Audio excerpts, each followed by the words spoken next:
Le dimanche de Quasimodo. Octave de Pâques. Nous avons vu nos néophytes clore hier leur octave de la résurrection. Ils avaient été mis avant nous en participation de l'admirable mystère du Dieu I. Avant nous ils devaient achever leur solennité. Ce jour est donc le 8e pour nous qui avons fait la Pâque au dimanche, et qui ne l'avons pas anticipé au soir du samedi. Il nous retrace toutes les joies et toutes les grandeurs de cet unique et solennel dimanche qui a associé toute la chrétienté dans un même sentiment de triomphe. C'est le jour de la lumière, qui efface pour jamais l'antique sabbat. Désormais le premier jour de la semaine est le jour sacré. C'est assez que 2 fois le Fils de Dieu l'ait marqué du sceau de sa puissance. La Pâque est donc pour jamais fixée au dimanche.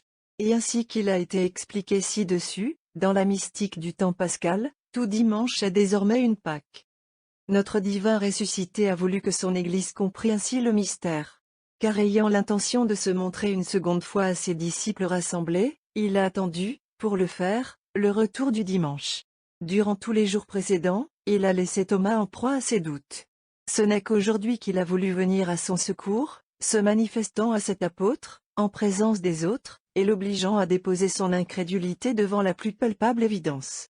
Aujourd'hui donc le dimanche reçoit de la part du Christ son dernier titre de gloire, en attendant que l'Esprit Saint descende du ciel pour venir l'illuminer de ses feux, et faire de ce jour, déjà si favorisé, l'ère de la fondation de l'Église chrétienne. L'apparition du Sauveur à la petite troupe des 11, et la victoire qu'il y remporta sur l'infidélité d'un disciple, est aujourd'hui l'objet spécial du culte de la Sainte Église. Cette apparition, qui se lie à la précédente, est la 7e. Par elle, Jésus entre en possession complète de la foi de ses disciples. Sa dignité, sa patience, sa charité, dans cette scène, sont véritablement d'un Dieu. Là encore, nos pensées humaines sont renversées, à la vue de ce délai que Jésus accorde à l'incrédule, dont il semblerait devoir éclairer sans retard l'aveuglement malheureux, ou châtier l'insolence téméraire. Mais Jésus est la souveraine sagesse et la souveraine bonté. Dans sa sagesse, il ménage, par cette lente confrontation du fait de sa résurrection, un nouvel argument en faveur de la réalité de ce fait. Dans sa bonté, il amène le cœur du disciple incrédule à rétracter de lui-même son doute par une protestation sublime de regret, d'humilité et d'amour. Nous ne décrirons point ici cette scène si admirablement retracée dans le récit de l'Évangile que la Sainte Église va tout à l'heure mettre sous nos yeux. Nous nous attacherons, pour la doctrine de ce jour, à faire comprendre au lecteur la leçon pieuse que Jésus donne aujourd'hui à tous, en la personne de saint Thomas. C'est le grand enseignement du dimanche de l'octave de Pâques. Il importe de ne le pas négliger, car il nous révèle, plus que tout autre, le véritable sens du christianisme. Il nous éclaire sur la cause de nos impuissances, sur le remède de nos langueurs. Jésus dit à Thomas: « Tu as cru, parce que tu as vu, heureux ceux qui n'ont pas vu et qui néanmoins ont cru. » Parole remplie d'une divine autorité, conseil salutaire donné non seulement à Thomas, mais à tous les hommes qui veulent entrer en rapport avec Dieu et sauver leurs âmes. Que voulait donc Jésus de son disciple? Ne venait-il pas de l'entendre confesser la foi dont il était désormais pénétré? Thomas, d'ailleurs, était-il si coupable d'avoir désiré l'expérience personnelle, avant de donner son adhésion au plus étonnant des prodiges? Était-il tenu de s'en rapporter à Pierre et aux autres, au point d'avoir à craindre de manquer à son maître, en ne déférant pas à leur témoignage? Ne faisait-il pas preuve de prudence en suspendant sa conviction, jusqu'à ce que d'autres arguments lui eussent révélé à lui-même que le fait était tel que ses frères le lui racontaient? Oui, Thomas était un homme sage, un homme prudent, qui ne se confiait pas outre mesure. Il était digne de servir de modèle à beaucoup de chrétiens qui jugent et raisonnent comme lui dans les choses de la foi. Cependant, combien est accablant, dans sa douceur si pénétrante, le reproche de Jésus. Il a daigné se prêter, avec une condescendance inexplicable, à l'insolente vérification que Thomas avait osé demander. Maintenant que le disciple tremble devant le divin ressuscite, et qu'il s'écrie dans l'émotion la plus sincère: « Oh! Vous êtes bien mon Seigneur et mon Dieu !» Jésus ne lui fait pas grâce de la leçon qu'il avait méritée. Il faut un châtiment à cette hardiesse, à cette incrédulité. Et ce châtiment consisterait s'entendre dire: « Tu as cru, Thomas, parce que tu as vu. » Mais Thomas était-il donc obligé de croire avant d'avoir vu? Et qui peut en douter? Non seulement Thomas, mais tous les apôtres étaient tenus de croire à la résurrection de leur maître, avant même qu'il se fût montré à eux. N'avaient-ils pas vécu 3 années dans sa compagnie? Ne l'avaient-ils pas vu confirmer par les plus divins prodiges sa qualité de Messie et de Fils de Dieu? Ne leur avait-il pas annoncé sa résurrection pour le 3e jour après sa mort? Lui quant aux humiliations et aux douleurs de sa passion, ne leur avait-il pas dit, peu de temps auparavant, sur la route de Jérusalem, qu'il allait être saisi par les Juifs qui le livreraient aux gentils, qu'il serait flagellé, couvert de crachats et mis à mort. Luc, 18, 32, 33. Des cœurs droits et disposés à la foi n'auraient eu aucune peine à se rendre, dès le premier bruit de la disparition du corps. Jean ne lit qu'entrer dans le sépulcre, que voir les linceuls, et aussitôt il comprit tout et commença à croire. Mais l'homme est rarement aussi sincère. Il s'arrête sur le chemin, comme s'il voulait obliger Dieu à faire de nouvelles avances. Ces avances, Jésus daigna les faire. Il se montra à Madeleine et à ses compagnes qui n'étaient pas incrédules, mais seulement distraites par l'exaltation d'un amour trop naturel. Au jugement des apôtres, leur témoignage n'était que le langage de quelques femmes que l'imagination avait égarées. Il fallut que Jésus vînt en personne se montrer à ces hommes rebelles, à qui leur orgueil faisait perdre la mémoire de tout un passé qui eût suffi à lui seul pour les éclairer sur le présent. Nous disons leur orgueil. Car la foi n'a pas d'autre obstacle que ce vice. Si l'homme était humble, il s'élèverait jusqu'à la foi qui transporte les montagnes. Or Thomas a entendu Madeleine, et il a dédaigné son témoignage. Il a entendu Pierre, et il a décliné son autorité. Il a entendu ses autres frères et les disciples d'Emmaüs, et rien de tout cela ne l'a dépris de sa raison personnelle. La parole d'autrui qui, lorsqu'elle est grave et désintéressée, produit la certitude dans un esprit sensé, n'a plus cette efficacité chez beaucoup de gens, dès qu'elle a pour objet d'attester le surnaturel. C'est là une profonde plaie de notre nature lésée par le péché. Trop souvent nous voudrions, comme Thomas, avoir expérimenté nous-mêmes et il n'en faut pas davantage pour nous priver de la plénitude de la lumière. Nous nous consolons comme Thomas parce que nous sommes toujours du nombre des disciples. Car cet apôtre n'avait pas rompu avec ses frères. Seulement il n'entrait pas en part de leur bonheur. Ce bonheur, dont il était témoin, ne réveillait en lui que l'idée de faiblesse. Et il se savait un certain gré de ne le pas partager. Tel est de nos jours encore le chrétien entaché de rationalisme. Il croit, mais c'est parce que sa raison lui fait comme une nécessité de croire. C'est de l'esprit et non du cœur qu'il croit. Sa loi est une conclusion scientifique, et non une aspiration vers Dieu et la vérité surnaturelle. Aussi cette toi. Comme elle est froide et impuissante. Comme elle est restreinte et embarrassée. Comme elle craint de s'avancer, en croyant trop. À la voir se contenter si aisément de vérité diminuée, PS. Si, pesée dans la balance de la raison, au lieu de voler à pleines ailes comme la foi des saints, on dirait qu'elle est honteuse d'elle-même. Elle parle bas, elle craint de se compromettre. Quand elle se montre, c'est sous le couvert d'idées humaines qui lui servent de passeport. Ce n'est pas elle qui s'exposera à un affront pour des miracles qu'elle juge inutiles, et qu'elle n'eût jamais conseillé à Dieu d'opérer. Dans le passé comme dans le présent, le merveilleux l'effraie.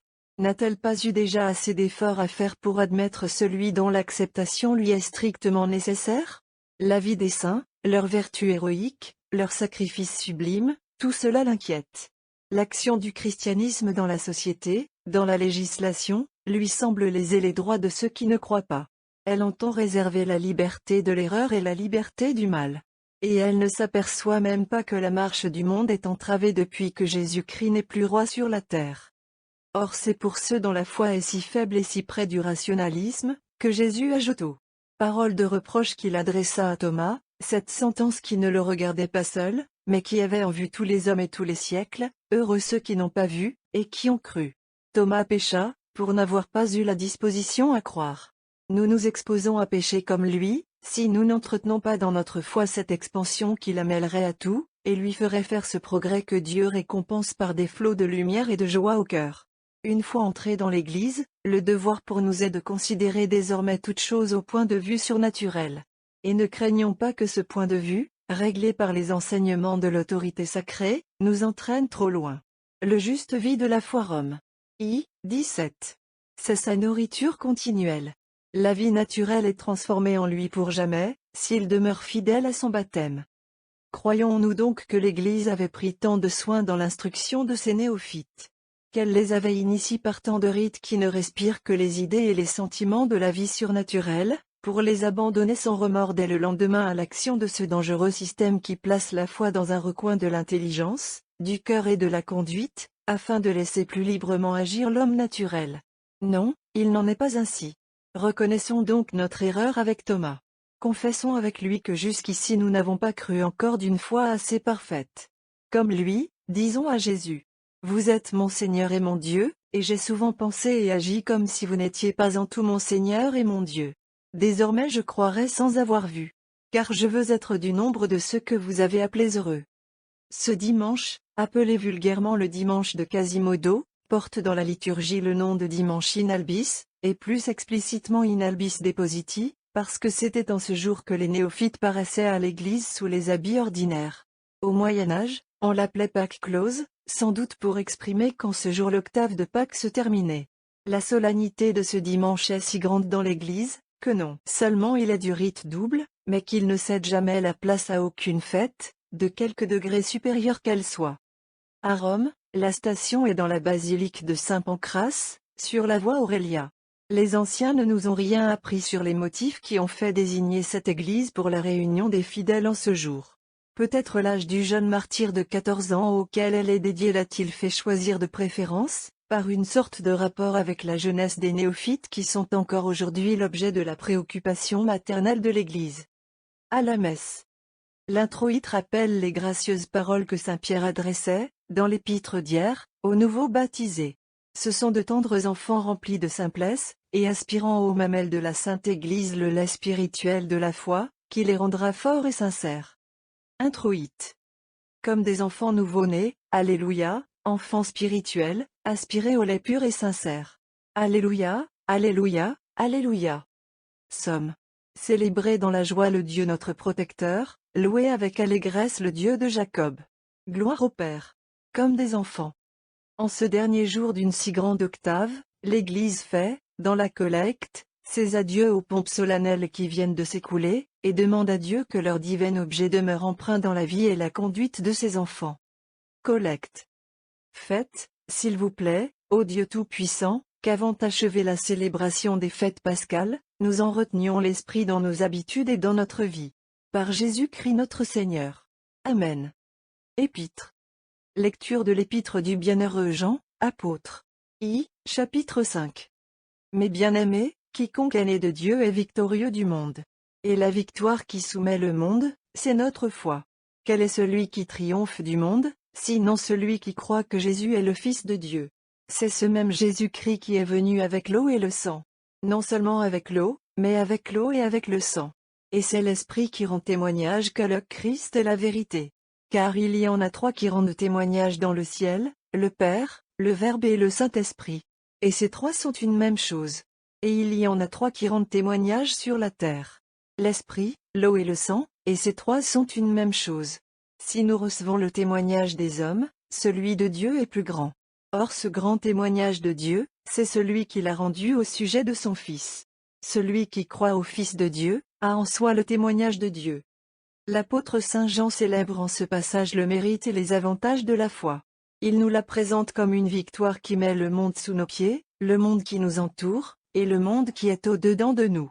La raison qui apporte l'Église à faire choix pour aujourd'hui de ce texte de Saint Jean se devine aisément, quand on voit le Christ lui-même recommander la foi dans l'Évangile de ce dimanche. Croire en Jésus-Christ, nous dit l'apôtre, c'est vaincre le monde. Celui-là n'a donc pas la foi véritable qui soumet sa foi au joug du monde. Croyons d'un cœur sincère, heureux de nous sentir enfants en présence de la vérité divine, toujours disposés à accueillir avec empressement le témoignage de Dieu.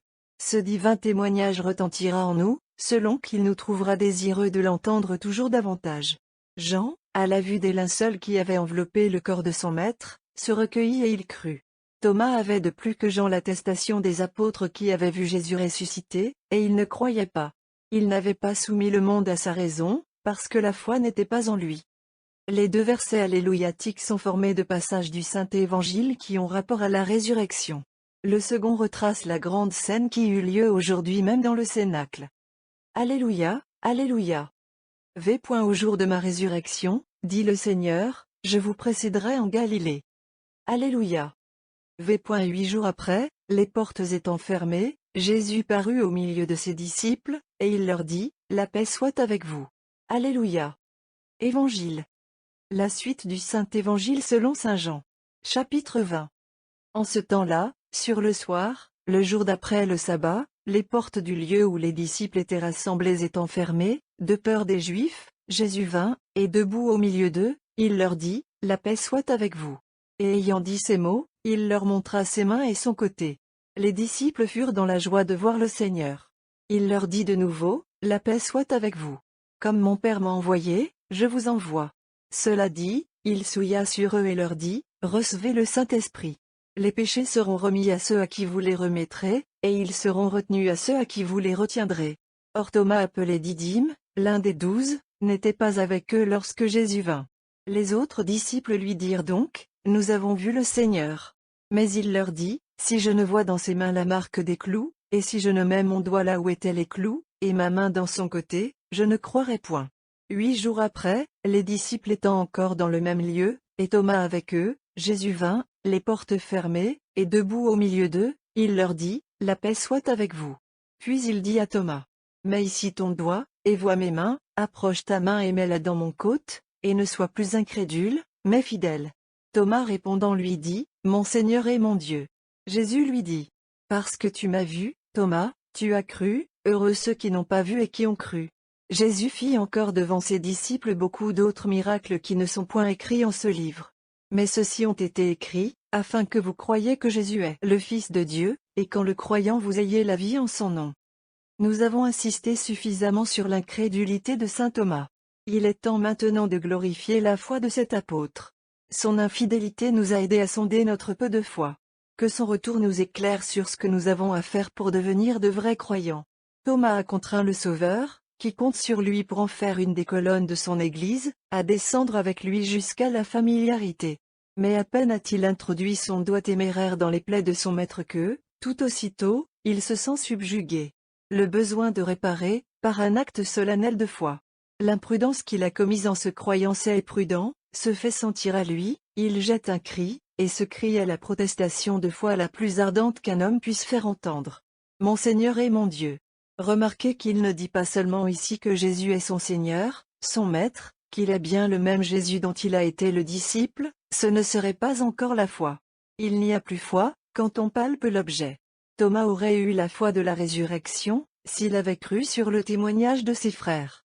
Maintenant, il ne croit plus simplement, il voit, il a l'expérience. Quel est donc le témoignage de sa foi? C'est qu'il atteste en ce moment que son Maître est Dieu. Il ne voit que l'humanité de Jésus, et il proclame tout d'un coup la divinité de ce Maître. D'un seul bond, son âme loyale et repentante s'était lancée jusqu'à l'intelligence des grandeurs de Jésus, « Vous êtes mon Dieu. » Lui dit-il. 0 Thomas, d'abord incrédule, la Sainte Église révère votre foi, et elle la propose pour modèle à ses enfants au jour de votre fête. La confession que vous avez faite aujourd'hui vient se placer d'elle-même à côté de celle que fit Pierre, lorsqu'il dit à Jésus, « Vous êtes le Christ, Fils du Dieu vivant. » Par cette profession que ni la chair, ni le sang n'avaient inspiré, Pierre mérita d'être choisi pour être le fondement de l'Église. La vôtre a fait plus que réparer votre faute, elle vous rendit pour un moment supérieur à vos frères, que la joie de revoir leur maître transportait, mais sur lesquels la gloire visible de son humanité avait fait jusqu'alors plus d'impression que le caractère invisible de sa divinité. L'offertoire est formé d'un passage historique de l'Évangile sur la résurrection du Sauveur. Offertoire. Et l'ange du Seigneur descendit du ciel, et il dit aux femmes, « Celui que vous cherchez est ressuscité, ainsi qu'il l'avait dit. » Alléluia. Dans la secrète, la Sainte Église exprime l'enthousiasme dont le mystère de la Pâque est en elle la source. Et elle demande que cette joie se transforme en celle que doit nous apporter la Pâque de l'éternité. Secrète. Daignez recevoir, Seigneur, les dons que votre Église vous offre dans sa joie. Et puisque vous lui avez donné le sujet d'une si vive allégresse, accordez-lui le fruit de l'éternelle félicité. Par Jésus-Christ notre Seigneur. Amen. En distribuant aux néophytes et au reste du peuple fidèle l'aliment divin, l'Église rappelle, dans l'antienne de la communion, les paroles de Jésus à Thomas. Cet apôtre pénétra de son doigt les membres sacrés du Sauveur. Jésus, dans la divine Eucharistie, se révèle à nous d'une manière plus intime encore, mais pour profiter de la condescendance d'un Maître si rempli de bonté, il nous faut avoir cette foi vive et courageuse qu'il recommanda à son apôtre. Communion. Porte ici ta main, et reconnais la place des clous, Alléluia. Et ne sois plus incrédule, mais fidèle. Alléluia, Alléluia. L'Église conclut les prières du sacrifice en demandant que le divin mystère institué pour soutenir notre faiblesse soit, dans le présent et dans l'avenir, le moyen efficace de notre persévérance. Post-communion. Nous vous supplions, Seigneur notre Dieu, que ces saints et sacrés mystères dont vous avez fait le rempart de notre régénération, soient pour nous le remède présent et celui de l'avenir. Par Jésus-Christ notre Seigneur. Amen. Ave Pr.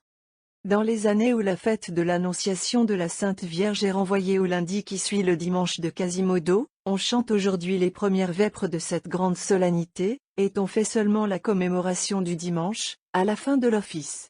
Dans les autres années, les vêpres sont celles du temps pascal, que l'on trouvera ci-dessus, page 113. Antienne de Magnificat. Ent. 8 jours après, le Seigneur entra, les portes fermées, et leur dit, la paix soit avec vous. Alléluia, Alléluia. Collecte. Faites, s'il vous plaît, ô Dieu Tout-Puissant, qu'ayant achevé la célébration des fêtes pascales, nous en retenions l'esprit dans nos habitudes et dans notre vie. Par Jésus-Christ notre Seigneur. Amen. Nous terminons la journée par cette belle prière dans laquelle l'Église gothique d'Espagne célèbre le mystère du 8e jour, octave de Pâques.